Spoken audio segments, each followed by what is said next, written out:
Hi guys, welcome back to the channel. Thanks for watching. Been a hard couple of months. Been trying to find projects to do for the winter and it's been really hard. I joined an online auction site and kept winning bikes, only for them not to be at the seller's reserve, so lost in total around 15 bikes that way, which was really disheartening. However, good news, 2 bikes being delivered tomorrow morning. I'm not sure yet if I'm going to show you one or both. A little bit exciting, just something to keep me ticking over, and hopefully they'll provide some interesting content, so we'll see how that goes and I'll see you in about a second. Well, that really didn't work out how I expected. 2 bikes became one is still somewhere in Sandwich, Kent, waiting to be delivered. The other one I have just got this morning, in the pitch black, got delivered, and this is the one that we're going to be concentrating on at the moment, so I'll take you around it. So this is the first one I've got. This is the smaller one. It's a 650 Kawasaki KLE.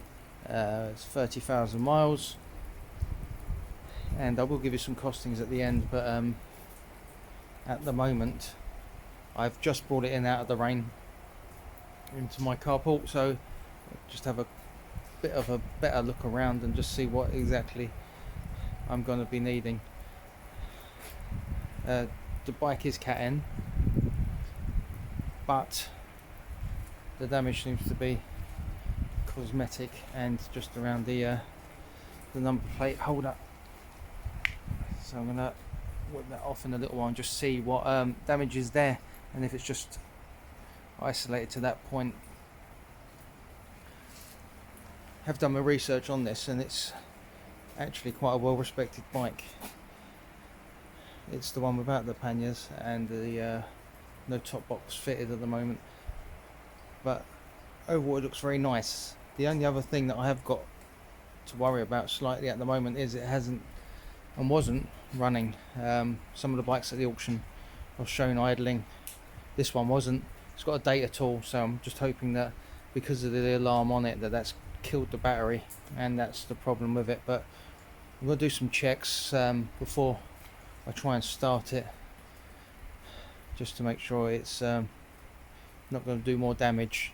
So I'll check the oil, have a sniff, look for some particles of metal in the oil, and then we'll take it for a journey. If it is just that part at the back, we'll replace that. We'll make sure the engine's running right.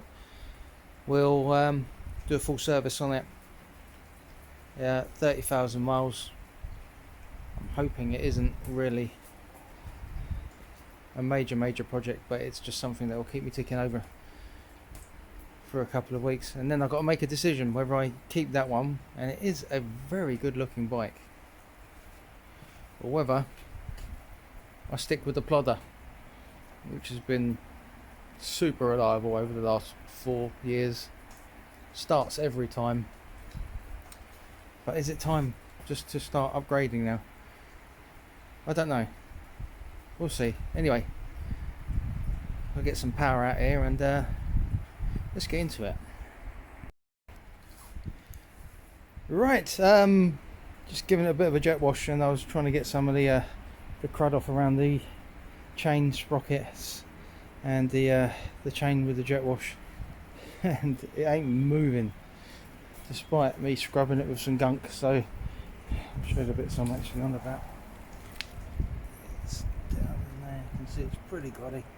So I think that a trip to the shop and some diesel is probably the best place. You can just see there, that took a load of scrubbing to get it back to the metal. So whoever did have this before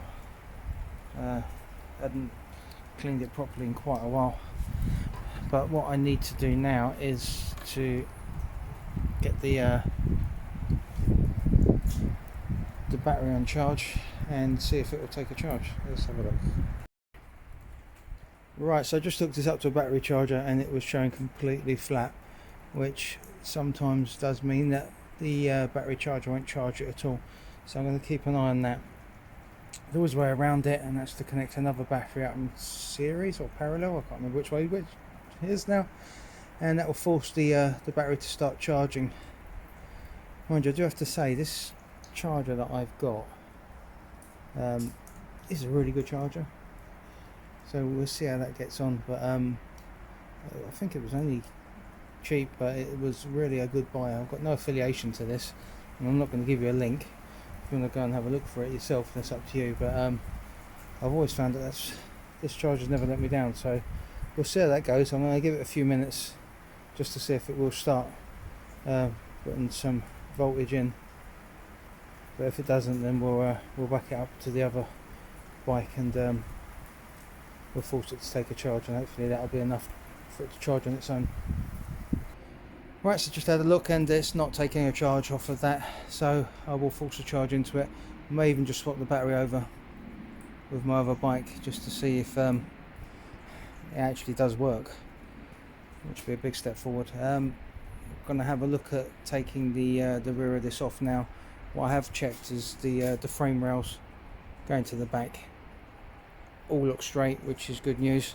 So I think it was just a cosmetic tap to the back, and the section with the indicators and the number plate and the rear light actually look like it is a separate unit, so hopefully I can get one of those quite easily, but we'll see in a second.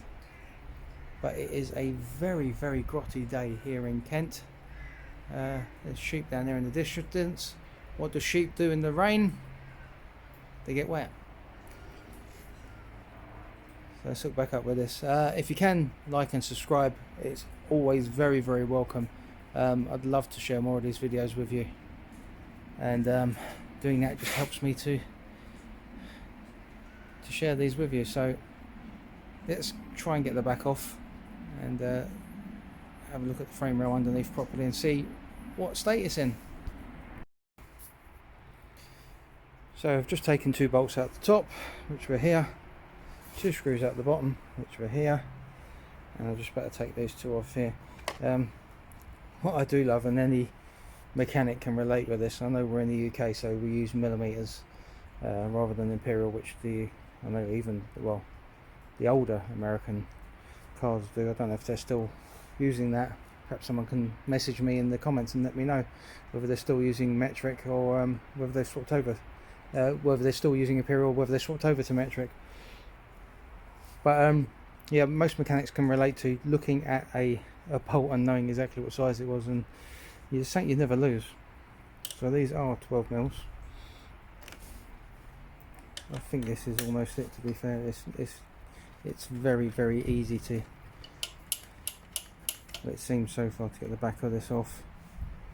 Just got to be careful with the bolts that I don't lose them. And this one was held in by a cable tie at the top, which means there's probably a little bit of damage to this from there. But still enough space to get in, which is good.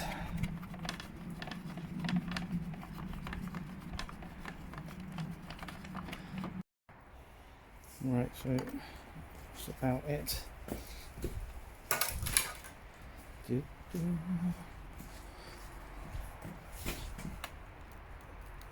That should just hopefully just pull out. There you go.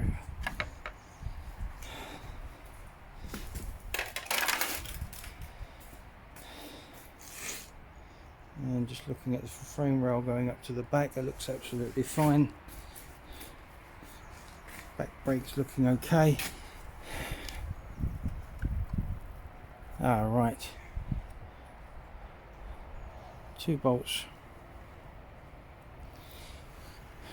And I think that's it. A couple of clips. Way! All done. That really was first time doing it. Yeah, I thought it was going to be very, very easy. Then it got to have to undo this bolt to undo this bolt, then have to undo this bolt to undo this bolt to undo this bolt, and became a little bit more of a yeah, a little bit more of a pain. However, it just showed the back up to be absolutely perfect. which is great news. So I need to get one of these ordered, because I don't think plastic welding it will kind of cut the mustard with this. So yeah, I'm going to clip off the rest of this now, undo the indicators, and also the alarm went into the back light, which is the best place to put it, but it does explain why there was a cable tip clip on one of the smaller side panels, because obviously whoever fitted the alarm must have broke it taking it on or putting it back. So unclip this now, then we're going to move on to try and start this bike. So fingers crossed the engine's okay. We'll see how that goes in a mo. I was just putting the bolts back so I know exactly where they go, but I have noticed that the only, and I'm saying the only damage, and I couldn't be happier with this, is these two bars that connect to the rear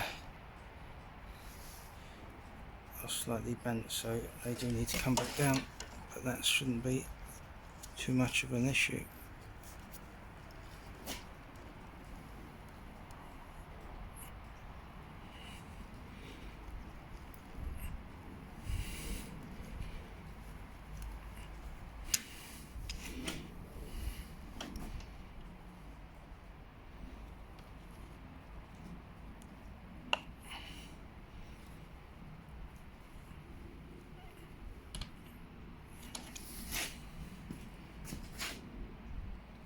That's good.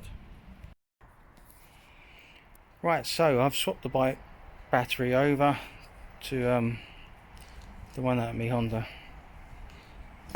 and it was a bit of a fit, but we got it there in the end. I've just disconnected the alarm, hoping that that's enough and it's not some kind of immobiliser that runs independently, but we'll soon see in a second. So we've got something.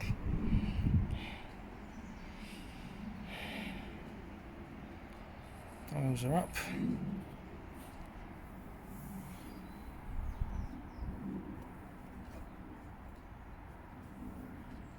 I'm trying to press a plastic stud. Mode 30,000 miles.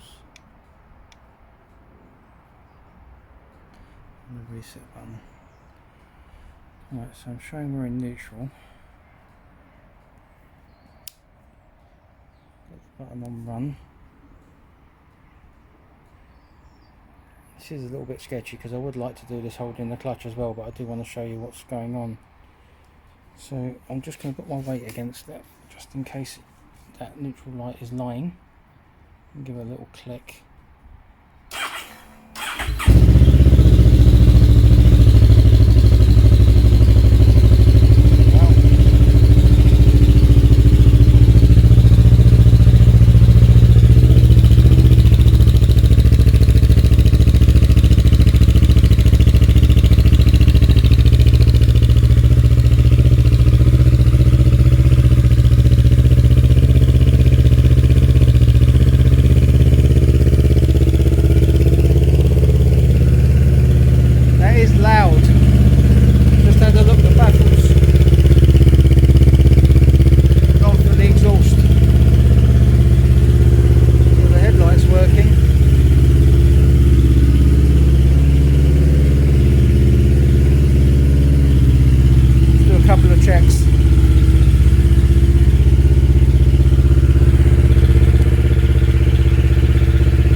So just put the seat back on and just took it up and down a little bit of the road there just to see if it went into gear okay, and it did. It was great. It is mental loud and it does need a baffle on the back, but this is a well-known exhaust, so I should be able to get one easily enough. It's a little bit hooliganish at the moment, the noise it's making, and it was slightly it was a bit of a jolt going into first, so but I've checked the oil and the oil isn't as high as it should be, and that's normally a sign of low oil, so we'll see how that goes. But that's more or less it. I'm gonna go online now and do the expensive bit and order some parts. I'm gonna get the serviceable parts as well, get it all done while it's half apart anyway, and then jobs are good. But from a bike that I didn't know if it ran and started, it's really good. For a bike I didn't know if there was any frame damage to the back, and there isn't. It's fantastic. So all in all, this is a good news story. My other project should be arriving next week. A little bit dubious now. I've had some luck with this one, and I'm just waiting for the other one to bite me in the arse really. So we'll see how that goes, and thank you for watching. Like I said earlier, please like and subscribe. I do want to do this more, but it does need your support, and I just want to thank everyone who subscribed in the last month. The auction video that I done actually done really well as far as the views went, so thank you for watching that, and stay engaged, and hopefully we'll get round to your bike sooner or later, and I can hopefully show you how not to do it. Alright, see you soon, take care, thanks.